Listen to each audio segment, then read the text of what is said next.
Dans cette deuxième vidéo, nous verrons quelles sont les différentes étapes de fabrication d'un snowboard.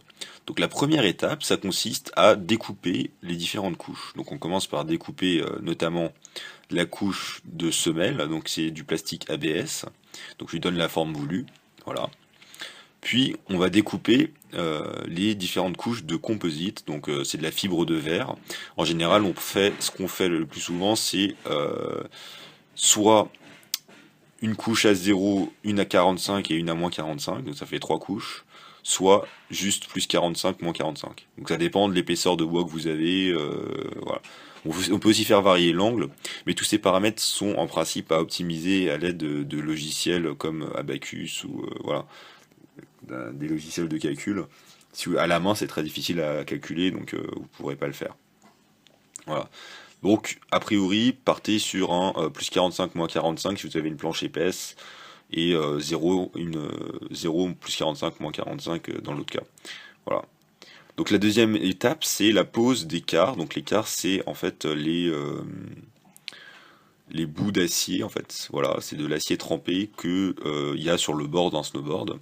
Et en fait, ces quarts, il faut, comme vous le voyez sur la photo, en fait, il faut les coller à la semelle en plastique. Voilà.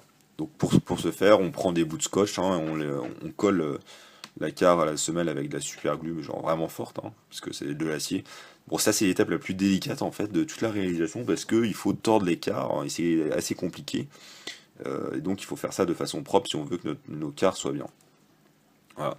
Troisième étape, c'est la réalisation du moule. Donc on prend, a priori, ça va être avec un peu de bois et puis une planche, enfin pardon, pas une planche, une tôle qu'on aura clouée ou vissée sur le bois et qui prendra exactement la forme qu'on voudra donner à notre snow. Voilà. Une fois qu'on a fait ça, on pose les différentes couches de composite sur le snowboard. On pose d'abord deux ou trois couches sur la semelle. Puis une fois qu'on a fait ça, on met la planche en bois. Voilà.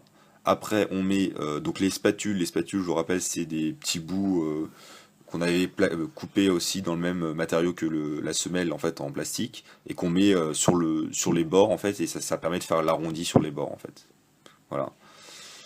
Donc ça c'est tout ce qui est donc découpe des composites et donc on met les spatules et après on remet à nouveau trois couches de composite ou deux couches au-dessus de la planche et des spatules.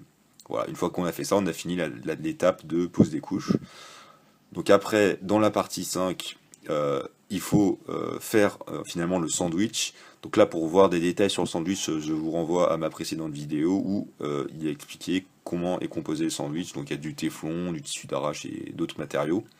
Voilà, on met tout ça sous du téflon. On peut mettre sur le bord, par exemple, de la pâte à fixe ou de la colle, enfin comme vous voulez. Il faut juste qu'en fait que ce soit bien étanche et que ça prenne pas l'air.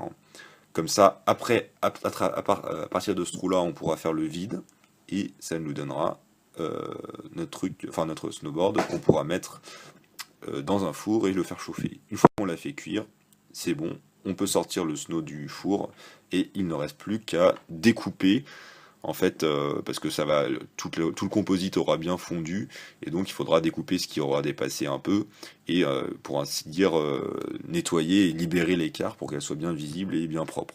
Mais une fois qu'on aura fait ça, on aura notre snowboard tout fait, tout prêt, et il ne reste plus qu'à aller s'amuser dans la neige.